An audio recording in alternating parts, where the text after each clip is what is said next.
Have you ever stopped to notice how much of your life is not really yours? How many choices you've made because you thought, what will they say? What will they think? Will they approve? You tell yourself you are free. But how free can you really be when the eyes of others are constantly watching you, silently judging, silently shaping your every move? This is the first truth we must confront. Most people live inside a prison built not of walls, but of gazes. It is not chains that bind them, but the invisible weight of opinions. You think you are deciding your path, but in reality you are following the narrow corridor others have traced for you in their minds. Imagine this. You walk into a room, and suddenly your body changes. Your shoulders tense. Your words soften. You adjust your tone. You laugh when you don't feel like laughing. You nod even when you disagree. Why? Because the presence of others has stolen your center. You no longer act. You perform. You are not yourself. You are the version of yourself you think will be accepted.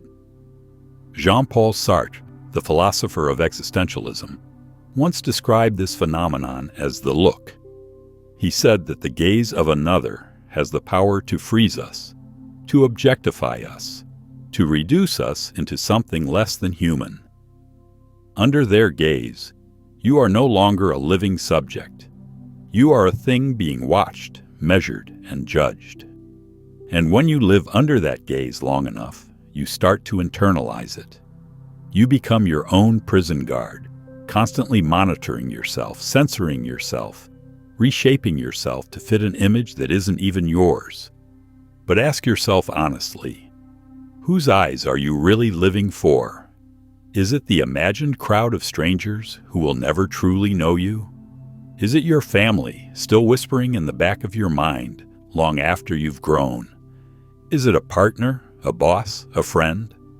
Or is it an even crueler master, the idealized version of yourself you think others expect you to be? Every time you put their expectations above your truth, you surrender a piece of your freedom. Every time you silence yourself out of fear of judgment, you tighten the bars of your invisible cell.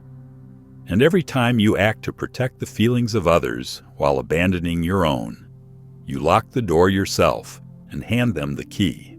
The tragedy is that most of us don't even see this prison. We mistake it for virtue.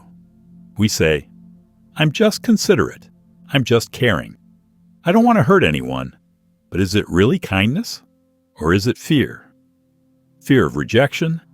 Fear of being misunderstood? Fear of being unloved? Carl Jung once warned that what we repress in ourselves does not disappear. It festers in the shadow.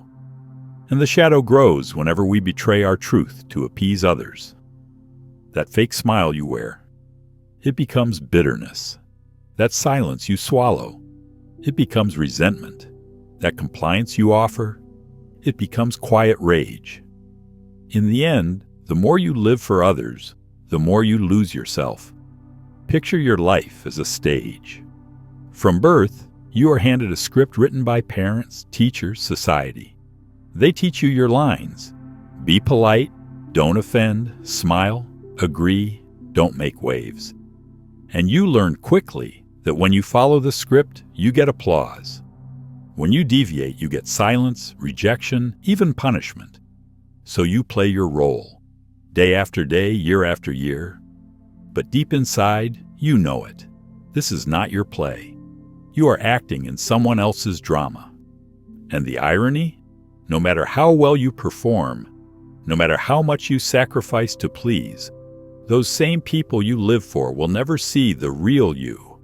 Because you never showed them. You only showed them the mask. And masks can be loved, but they cannot be truly known. The ancient Stoics had a brutal clarity about this. Epictetus said, "If you want to improve, be content to be thought foolish and stupid." In other words, freedom begins the moment you stop caring about the judgment of others.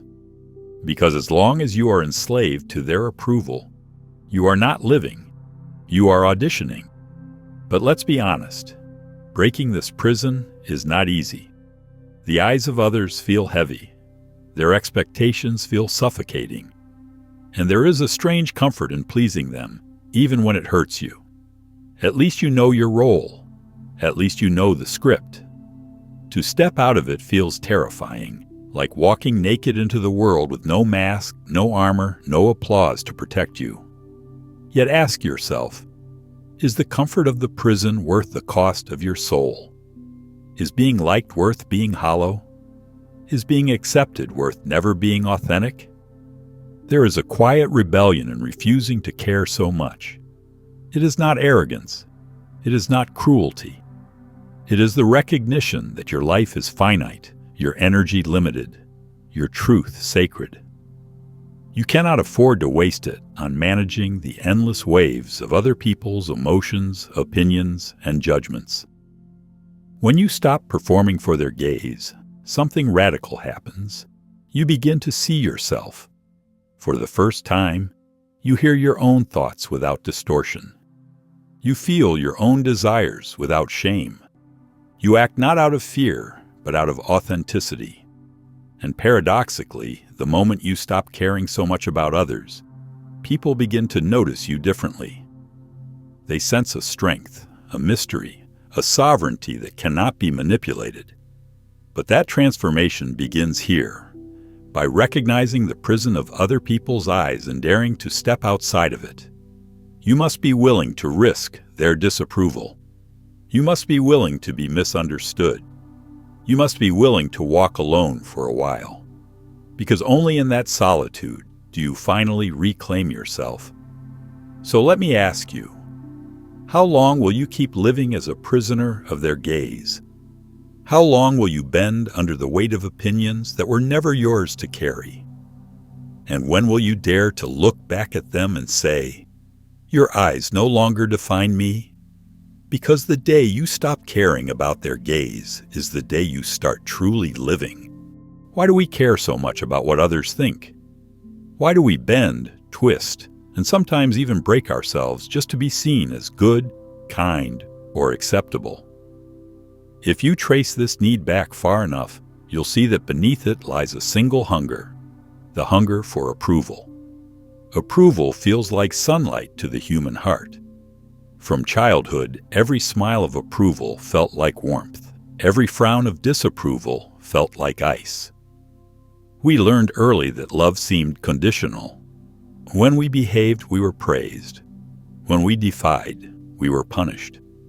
Slowly, we internalized the lesson. To be accepted, I must be what they want me to be. And from that moment on, our lives began orbiting around approval. But what is the cost of this orbit?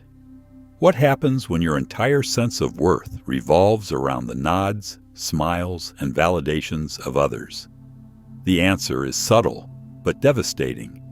You become a stranger to yourself. Carl Jung gave us a word for the parts of ourselves we hide away to gain acceptance: the shadow. The shadow is everything you push down, everything you reject in yourself, because it doesn't fit the image that wins approval. You feel anger but hide it behind politeness. You feel doubt, but cover it with a mask of certainty. You feel desire but bury it under layers of restraint. Piece by piece, you amputate your truth in exchange for applause.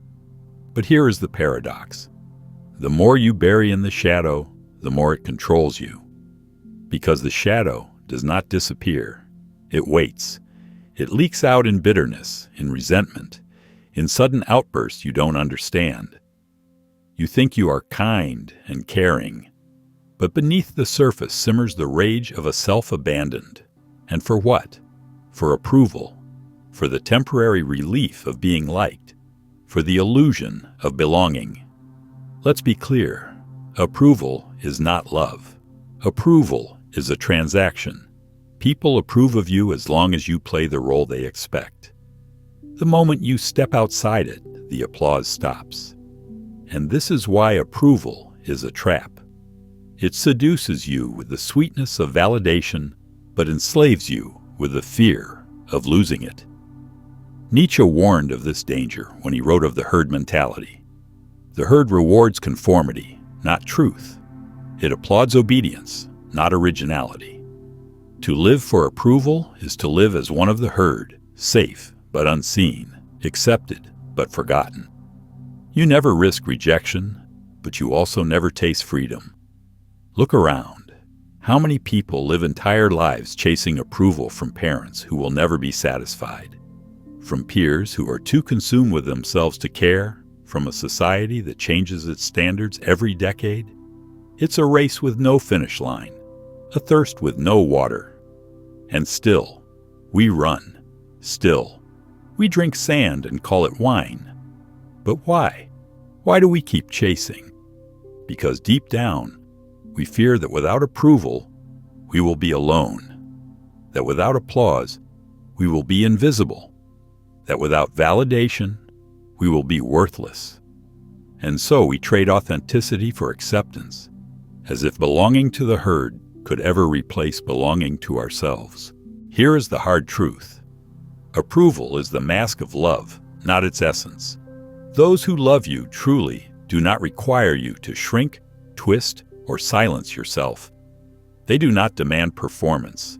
They can bear your anger, your doubt, your silence, your truth. But those who only approve of you when you please them, they do not love you. They love their own reflection in you. The philosopher Søren Kierkegaard once said, "The crowd is untruth." He meant that when you dissolve yourself into the expectations of others, you lose contact with reality, with authenticity, with truth itself. Because truth is always individual. It is always rooted in the courage to stand alone. So here is the question you must face. Whose approval are you still chasing? Is it the ghost of a parent's voice telling you that you are never enough? Is it the faceless mass of society whispering that you must fit in? Is it the eyes of strangers who do not even know your name? And what would happen if you stopped? What would happen if you no longer cared whether they approved or not? At first, it would feel like death. The silence after you refuse to perform can feel unbearable. You will feel guilty, selfish, even cruel. You will hear accusations. You've changed. You don't care anymore. You're cold. You're arrogant. But these are not truths. They are reactions. They are the cries of people who depended on your obedience. They are the tantrums of a system that begins to collapse the moment you stop feeding it with your compliance. And slowly, the silence will change. What once felt like death will begin to feel like birth. Without the noise of approval, you will hear something else, your own voice. A voice that has been drowned for years beneath the chorus of others. At first, it will sound weak, uncertain. But if you listen, it grows. It becomes steady, powerful, unshakable. This is the turning point, when your worth stops being measured by others' nods and begins to flow from your own truth. When you no longer ask, "Do they approve of me?" but instead ask, "Do I approve of myself?" And here is the liberation. When the answer is yes, the need for their applause disappears. Make no mistake, the shadow of approval will always try to follow you. It will whisper doubts in the night. It will tempt you with the sweetness of validation. But if you can face it, name it, and refuse it, you will discover a new kind of strength. The strength of one who no longer bends to every wind. The strength of one who walks alone if necessary. The strength of one who has nothing to prove. So I ask you now, how much of your life is still spent in the shadow of approval? How many of your choices are still dictated by the imagined applause of others? And what would it mean for you to finally step out of that shadow and into the light of your own truth? Because the moment you do, you will realize something profound. The approval you were chasing was never worth the price of your soul. Have you ever wondered why you end most days feeling drained, empty, restless, as if someone has stolen the very life from you? You did nothing physically exhausting, yet your body feels heavy, your mind foggy, your heart hollow. The truth is, Exhaustion doesn't always come from work or effort. Sometimes it comes from giving your energy away in ways you don't even notice. Every time you say yes when you meant no, you pay with your energy. Every time you swallow your truth to avoid conflict, you pay with your energy. Every time you try to manage the feelings of others, smoothing their storms while your own thunder rages inside, you pay with your energy. Piece by piece, decision by decision, smile by smile, your life force slips away. Not because you lived fully, but because you lived for others. Think of your energy as a currency. Each thought, each emotion, each action spends a coin. Some things are worth the cost: creation, love, truth, growth. But most of the time, we spend this currency on nonsense, on explaining ourselves to people who don't care, on defending choices that need no defense, on worrying about what others feel about us, feelings that we cannot even control. By the end of the day, your pockets are empty, and you wonder why peace feels so far. The ancient Stoics understood this well. Epictetus said, "Some things are within our control, and some things are not." Yet we constantly pour our energy into what is not. Other people's opinions, moods, judgments, reactions. We spend the most precious thing we have, our attention, on what never belonged to us in the first place. And then we collapse in frustration, not realizing that we chose to bankrupt ourselves. Imagine a leaking jar. You pour water into it all day, but no matter how much you add, it never fills. That is the life of the people pleaser. You keep pouring yourself into others, believing that if you give enough, if you care enough, if you sacrifice enough, finally someone will return the favor. But the jar has holes. Your energy seeps out into the ground, wasted, unacknowledged, forgotten. And the cruelest part? The ones you pour into rarely even notice. They are too busy drinking to care that you are running dry. You think this makes you kind. But kindness without boundaries is not virtue. It is self-abandonment. And self-abandonment always leads to resentment. That quiet anger that simmers when you give more than you wanted to. That bitterness that grows when your sacrifices go unnoticed. That fatigue that spreads when your life feels like it belongs to everyone but you. The truth is, pleasing is not about kindness at all. It is about control. You try to control how others see you. If I say yes, they will like me. If I agree, they won't reject me. If I take care of their feelings, they won't abandon me. You disguise this as care, but underneath lies fear. Fear of rejection, fear of conflict, fear of being alone. You give not because you overflow, but because you are afraid of what happens if you stop. But what happens when you live this way for too long? You become hollow. You lose the sense of who you are. You wake up one day and realize you are a stranger in your own life, a caretaker for everyone else's emotions, an actor in everyone else's drama. Your dreams, your desires, your needs are buried beneath the endless noise of other people's expectations. You think you are living, but really you are managing. Managing others' moods, managing others' comfort, managing the image they hold of you. And this is why you are tired. Not tired of life, but tired of living as a tool in someone else's hands. The Stoics called this misdirected energy. Jung called it wasted psychic force. I will call it theft.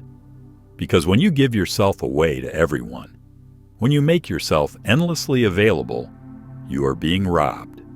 And here's the shocking truth. It is not others who are robbing you. It is you. You are the thief of your own vitality because you refuse to guard it. You refuse to say no. You refuse to let someone else be uncomfortable, even if their comfort destroys you. So let's be brutally honest. Who in your life keeps draining you? Who are the people who treat you as a battery to recharge their emotions? Who are the ones you rush to answer, to soothe, to please, even when it empties you. And why do you keep allowing it? Because here is the reality. No one respects what is always available. No one values what they did not earn. The more you give without limits, the less others see your gift as precious. And soon, they stop seeing you at all. You become invisible, reduced to what you provide. Not a person, just a function. Not a soul, just a service. But something changes the moment you decide to stop leaking your energy everywhere. The moment you say no. The moment you step back.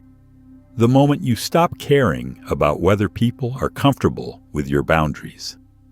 At first, they will protest. They will accuse you of being selfish, arrogant, distant. But pay attention. Their anger is not proof that you are wrong. It is proof that you are no longer useful to their game. True strength is not in endless giving. True strength is in guarding your energy like the sacred resource it is. It is in saying, "My peace is not for sale. My presence is not infinite. My attention is precious, and I choose where it flows." You must understand, every yes is a piece of your life. Every response, every explanation, every act of appeasement costs you something real. Your energy is not infinite. Your time is not infinite. Your soul is not infinite. If you don't learn to say no, life will drain you until there is nothing left but exhaustion and regret. So I will ask you, how many of your yeses are really betrayals? How much of your tiredness is not physical but spiritual? The exhaustion of always being someone else's caretaker. And most importantly, when will you stop letting yourself be drained by a game that never rewards you? Because the moment you stop pleasing, the moment you stop leaking energy, the moment you reclaim your attention, that is the moment you begin to live again. Why is it so difficult to say no? Why do we tremble at the thought of letting someone down? Why do we feel a pang of guilt when we choose ourselves over someone else's demand? It is because most of us are terrified of one thing: disappointing others. From childhood, disappointment was framed as failure. When you didn't obey, when you didn't achieve, when you didn't meet the expectation, you heard it. "I'm disappointed in you." And those words cut deeper than anger. Anger could be endured, but disappointment, that felt like rejection, like abandonment, like love being withdrawn. And so you learned to bend, to comply, to overextend yourself just to avoid that shadow of disapproval. But here is the truth. No one told you. Disappointment is not death. It is liberation. The moment you dare to disappoint others is the moment you begin to free yourself from their control. Consider this. Every time you avoid disappointing someone else, you disappoint yourself. You abandon your needs, your limits, your peace, just to keep another person comfortable. And this is the cruel exchange. They get relief, you get emptiness. They get comfort, you get resentment. They get your yes, you get your silence. And in time, the person you've disappointed most is not them. It is you. The philosopher Søren Kierkegaard spoke of the crowd as a kind of tyranny. He said that the crowd always demands conformity, and to stand apart from it requires tremendous courage. To live as an individual means you must sometimes let the crowd down. You must be willing to bear their criticism, their mockery, their disappointment, in order to remain true to yourself. If you cannot bear this, then you will never be free. But here is what few realize. Disappointment is inevitable.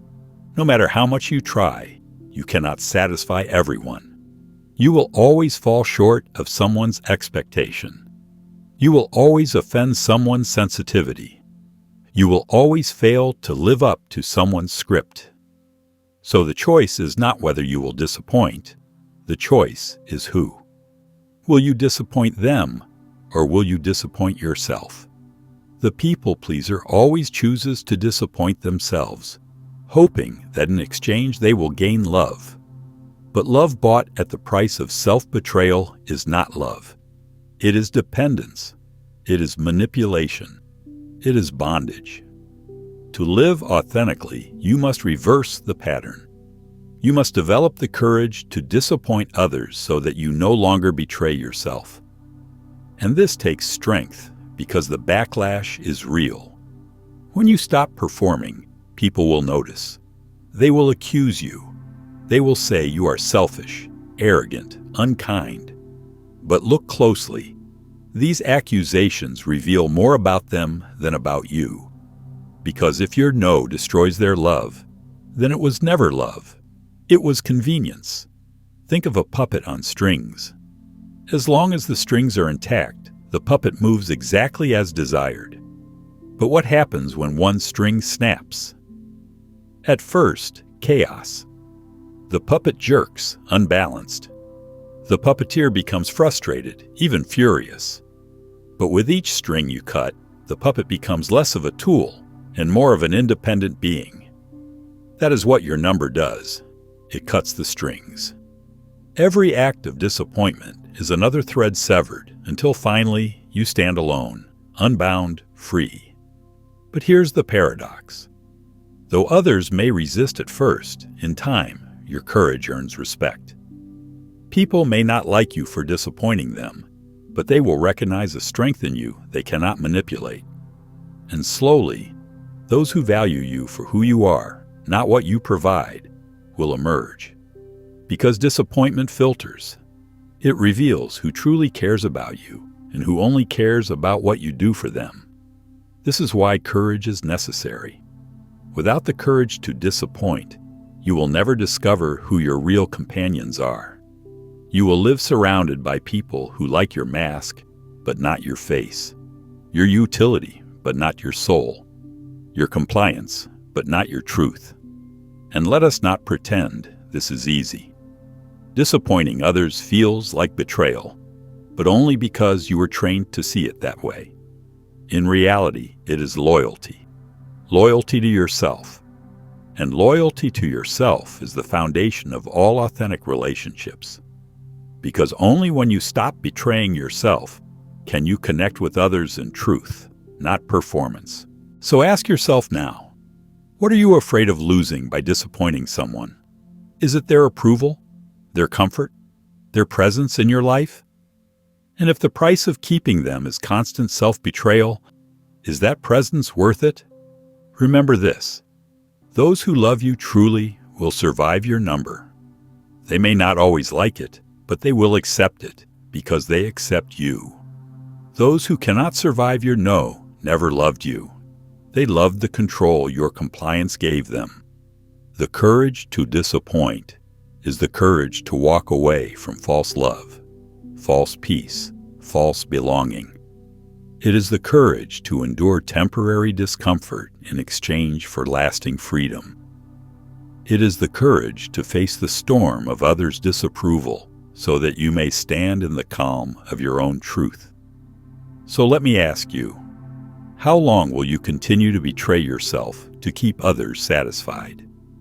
How many more times will you silence your voice, sacrifice your energy, bury your desires, just to avoid hearing someone say, "I'm disappointed in you"? And when will you realize that the one person you cannot afford to keep disappointing is yourself? Because the moment you accept disappointment as part of freedom, you will discover a strength that cannot be shaken.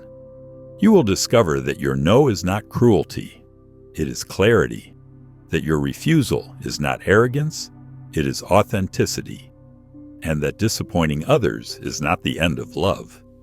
It is the beginning of self-respect. What happens after you stop living for others? After you stop chasing approval, stop leaking energy, stop fearing disappointment? What happens when you finally begin to say no, to draw boundaries, to walk away from roles that suffocated you? At first comes silence, a silence that feels terrifying. The calls slow down, the invitations shrink, the applause fades, the people who once relied on your endless availability begin to vanish. And you sit there, in the quiet, wondering, have I made a mistake? Am I losing everything? Am I becoming cold, selfish, unloved? But look deeper. That silence is not emptiness. It is space. The space where you finally breathe. The space where your own voice can rise, no longer drowned by the noise of others. The silence is the soil where authenticity takes root. This is the solitude of authenticity. It is not loneliness, it is presence. Presence with yourself. Presence with the truth that you have avoided for years. Presence with your own desires, your own fears, your own depth. And though at first it feels heavy, like exile, it slowly transforms. It becomes a sanctuary. The poet Rumi once said, "A little while alone in your room will prove more valuable than anything else that could ever be given you." Solitude is not punishment. It is a mirror. In the stillness, you begin to see who you are without the gaze of others, without the performance, without the mask. And perhaps, for the first time in your life, you realize that you are not empty without them. You are whole, but wholeness requires sacrifice. To gain yourself, you must lose the false selves that others celebrated. You must bury the persona you performed for applause. You must endure the discomfort of being misunderstood, even accused. You must walk through the desert of solitude before you arrive at the oasis of freedom. And this is why so few choose authenticity, because it costs. It costs the comfort of belonging to the herd. It costs the cheap validation of approval. It costs the easy security of pleasing. But what you gain in exchange is beyond price: peace, integrity, power. Think of Marcus Aurelius, the Stoic emperor. Surrounded by politics, expectations, and demands, he reminded himself daily, it is possible to live in the midst of luxury and still live simply, wisely, and authentically. His solitude was not physical, it was inner. A refusal to let the crowd dictate the terms of his soul. That is the solitude of authenticity. Being untouched even in the middle of noise. Being whole even when others do not understand. Here is the paradox. The more you embrace solitude, the more you attract connection. But not the shallow connections of performance.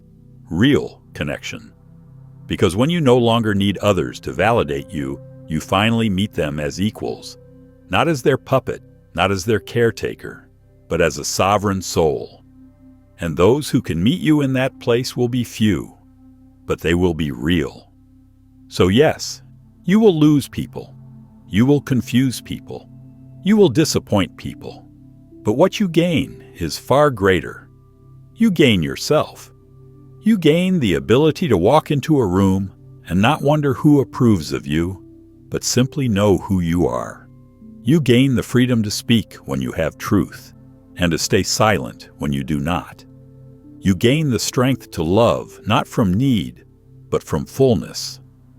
This is the solitude of authenticity, the courage to be misunderstood, the courage to stand alone, the courage to choose yourself even when the world does not applaud.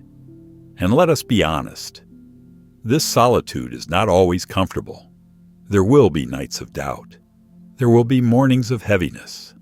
There will be days when you are tempted to run back into the arms of approval, to beg for the comfort of the crowd.